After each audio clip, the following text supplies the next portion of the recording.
welcome back. Today's explainer is honestly one of the most mind-bending journeys into the architecture of life itself. We're going to look at a truly fascinating concept in botanical biotechnology, taking complex, living plant tissue and systematically pulling it apart, almost like biological Lego bricks, just to understand it and, more importantly, to rebuild it. I am so excited to walk you through this, so let's get right into it. So, what actually happens if you take a plant apart piece by piece? It's a wild question, right? But it perfectly sets the stage for how scientists manipulate biology at its most fundamental level.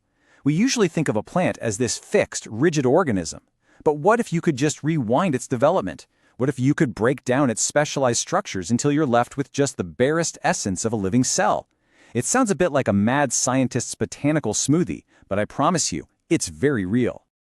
To get a handle on this, picture an hourglass. That's the exact journey we're going on today. We start way up at the wide top with the explant, which is highly organized, differentiated tissue. Then we start to break it down into a callus, an unorganized mass of cells. From there, we move into a liquid suspension of completely disintegrated free cells.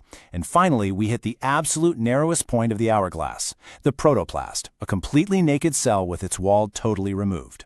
Once we hit that point, we get ready to rebuild.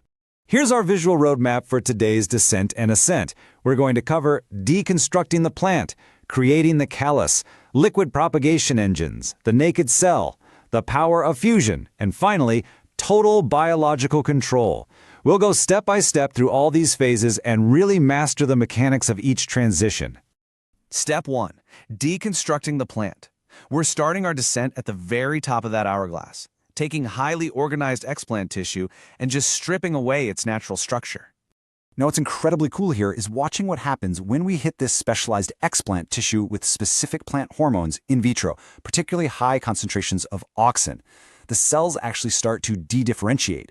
It's literally like watching puzzle pieces detach from a finished picture to form this green, totally unorganized mass of parenchymatous cells we call a callus. Because it comes from complex tissue, it isn't necessarily genetically uniform yet, but this is the absolutely crucial first step in breaking down the plant's rigid architecture.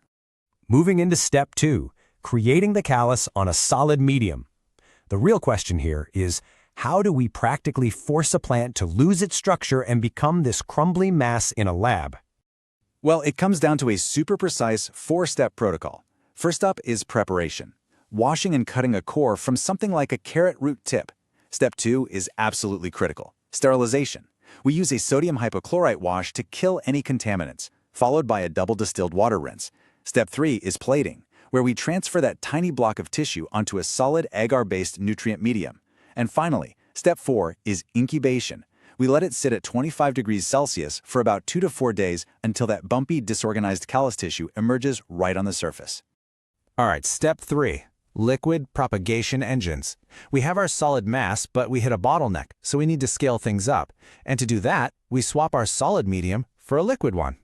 We take that solid, friable, which basically just means crumbly, callus, and we drop it straight into a constantly shaking liquid flask. Between the physical motion and the liquid environment, the remaining structural bonds literally tear apart.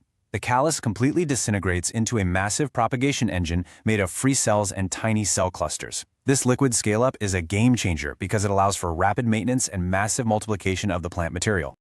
But running this liquid engine is super high stakes. Look at this growth curve. In phase 1, cells divide and grow fast. But phase 2, the early stationary phase right at the peak, that is your critical window. If you don't transfer or subculture these cells to fresh nutrients right at that exact point, you fall straight into phase 3.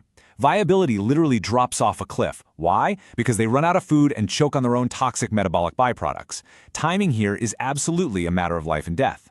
Which brings us to step 4, the naked cell. If we manage that suspension culture perfectly, we hit the absolute narrowest choke point of our hourglass, isolating the single, most vulnerable biological unit. We literally have to breach the cell's armor, and we do it in 3 steps. First, mechanical disruption, physically peeling back the protective epidermal layer of a leaf to expose the inner cells. Second, we take those exposed cells and use chemical digestion. We bathe them in a heavy-duty enzyme cocktail of cellulase and pectinase. As you might guess, these enzymes digest the cellulose and pectin that make up the rigid plant cell wall. And finally, in step 3, we wash and purify the mix to release the isolated, completely naked cells. Once those enzymes do their thing, that thick, standard hexagonal cell wall is just gone. What we're left with is a totally naked protoplast. Literally, the only thing standing between the plant's internal organelles and the outside world is a super delicate plasma membrane. It's an incredibly vulnerable state. A slight change in osmotic pressure could just pop it. But we deliberately create this intense vulnerability for a very profound reason. And that reason is step 5, the power of fusion. Why go through all this meticulous trouble to strip away millions of years of evolutionary armor? Because it unlocks a biological superpower. Without those rigid physical cell walls in the way, we can literally force completely different cells to fuse together. We can completely bypass the limits of traditional plant breeding to create impossible things, like super yielding or drought-resistant crops for future food security. If we fuse two whole cells from totally different plants, their nuclei combine into what's called a hybrid. Or if we fuse a nucleated cell with one that's missing its nucleus, we get a cybrid. We are engineering totally impossible genetic combinations just by taking off the cell's outer shell. And that leads us to our final phase, step 6, total biological control. Now that we've reached the fundamental unit of the protoplast and engineered it, we expand back out into the bottom of the hourglass. We rebuild. We definitely don't just leave these cells naked. When we put those isolated protoplasts into specialized media packed with auxins and cytokinins, they pull off an absolute biological miracle. In just 5 to 7 days, they regenerate their protective cell walls. From there, they undergo their first division, form a colony, differentiate right back into a callus, and ultimately sprout new shoots and roots. They rebuild into a fully structured, mature, and potentially completely novel plant. Looking at this diagnostic metric summarizing our whole journey, it's wild to see the profound shifts we just engineered. We went from a solid state into an agitated liquid and back to a solid regeneration phase. We took the cell wall from fully intact to intentionally removed for genetic fusion and right back again. Every single level of botanical organization here acts as both a destination and a launch pad for the next step of biological engineering. To wrap things up, I really want to leave you with this staggering thought from our source material. We do not just grow plants in vitro, we rebuild biology from the single cell upward. By mastering this total cycle of taking cells apart and putting them back together, are we really just observers of nature anymore? Or have we become its ultimate architects? Think about it. If you could build a plant from scratch, from one single naked cell, what would you design? Thanks so much for joining me on this explainer today, and keep questioning the world around you.